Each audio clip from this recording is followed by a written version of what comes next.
In escrow, you are going to get what is called an NHD report, which tells you if you're in a flood zone, a fire hazard zone. A lot of times in the rural areas, yes, you're going to be in a fire zone. So, but specifically with floods, if you are in a flood zone, you might want to get some more information. I'm sure the NHD or Natural Hazard Disclosure Company, maybe the insurance company, can give you an idea what is the worst case scenario.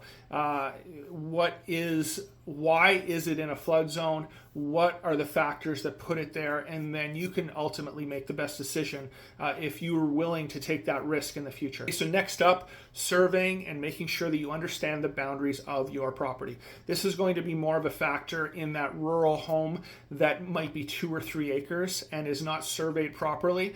You definitely want to understand where your property lines are so you're not having disputes with neighbors in the future, especially if there is land around you or that butts up against your property that hasn't been sold yet, or that the seller's sitting on it in 3 or 4 years. That he decides or they decide to sell that property to a new buyer, and you realize you have 20 less feet from the boundary lines that you originally thought were on the property. So make sure that, and again, this is an expense.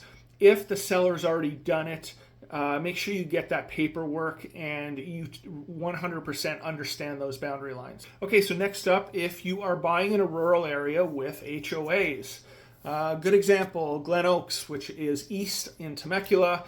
Even though it is a rural area, even though it has larger properties or larger lots, it does have an HOA, and you as the home buyer or land buyer want to understand what that HOA does allow you and doesn't allow you to do.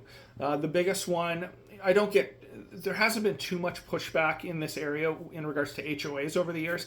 The biggest one that people do not like with the HOAs is there's no RV parking.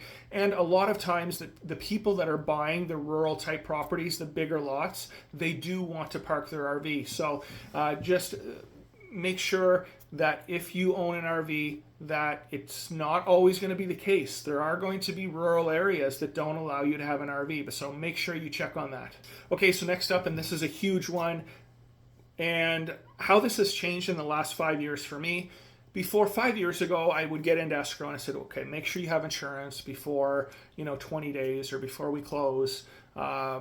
Just do it within the first couple weeks.